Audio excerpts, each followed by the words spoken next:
Hi, Scott Orlam of Cinema Magazine. The movie is called Isle of Dogs, and it exists because of the writers. And here is one of them right now, Jason Schwartzman. Hello.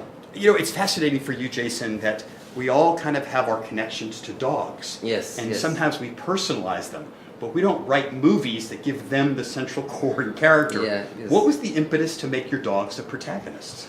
Well, that all came from Wes originally. He had a notion, he said, I want to make a stop motion film with dogs. All of them are alpha dogs. That was another thing. They're all alpha dogs. I don't know why dogs. I never questioned. I didn't say why dogs. I just said, okay, let's go. But, you know, as we wrote it, I sort of just thought of them as people. Do you know what I mean? I didn't think of them as dogs. I just thought that they were these people. But it's interesting because a lot of times in this type of maybe or an animated world, it would be hand-drawn or computer-drawn, but this was stop motion. Yeah. Did that make a difference? Did you feel like as a writer, as you guys were creating this, that there were more components of what you could do with them? Well, certainly there are... I don't remember too often stopping the creative process to have like too long of a technical discussion, but very often I would ask Wes, so how would you do that? Or we would talk about something and say, I don't think you can do that.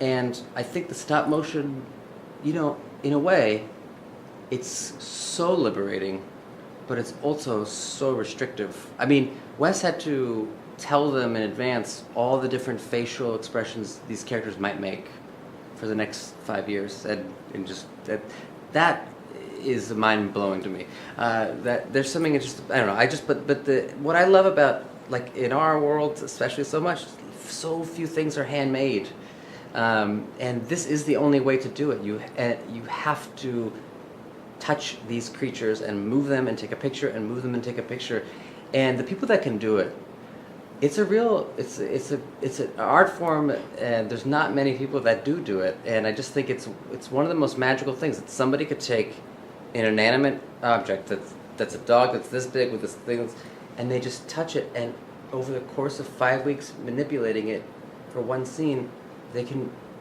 bring it to life. I mean, that's like, to me, it's like one of the most beautiful things in the world, and mysterious. And what's fascinating too, speaking of mysterious, is that you set this in the world of Japan, and there's a mythology that a lot of us have, and more important, I think there's a lot of visuals that we've referenced from Japanese cinema. Yes. And when we watch this movie, it seems to have so many different homages. Did the Japanese aspect come out organically? Was it something that maybe Wes was influenced by something else? He said, wait, let's kind of tweak things to make it Japanese? Yeah, well, no, there was the Japan idea. It came in pretty early, but it did happen quite naturally. There was possibly another reason, because there was maybe going to be this. There was another Japanese component that didn't end up working out, but the idea of Japan sort of stayed. And I think that, you know, I don't know why Wes started to talk about Japan, but the second he said Japan, he said, what about this? It just felt right. And, you know, it's a beautiful place and culture, but this is also a fantasy version of Japan. And you know, to me, I don't know, I think, like, we start talking about Japan, we start talking about Miyazaki, and he's, you know, a king, and I think that as far as animation and creating worlds, he's, like, you know, the best. And so that really, for me, that's what I latched onto. Was like, okay, this is why maybe he'll see this movie. And I'm going to, for a last question, I'm going to presume you've latched onto something else. At some point in our life, we've all had a dog. We've all had that classic animal. Yes. How much did your childhood dog or something make it into the movie?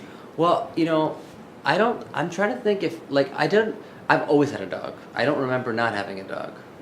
I don't remember life before calculators and dogs. I've always had a dog and a calculator. But I don't think that I ever said, you know, one time I saw my dog, like, dig this way and look over his shoulder. It never was that direct. But I felt like I was kind of having the most experience with dogs, to be quite frank, of the three people. I definitely was like the guy in the room, the advocate. There would be some suggestions, how about the dogs do this, and I'd say, you can't do that to these animals. it's not going to be okay with me. So I was sort of like the I was the final word into like some of the dog treatment. You were the dog whisperer. I was the dog whisperer. I was the dog whisperer. I love cats too, but I need dogs. Jason, as always, incredible movie, Isle of Dogs, Jason Schwartzman. Thank you so much. Great to see you again. And this is Scott Orland. Look at Next that time. snow. And it's snowing.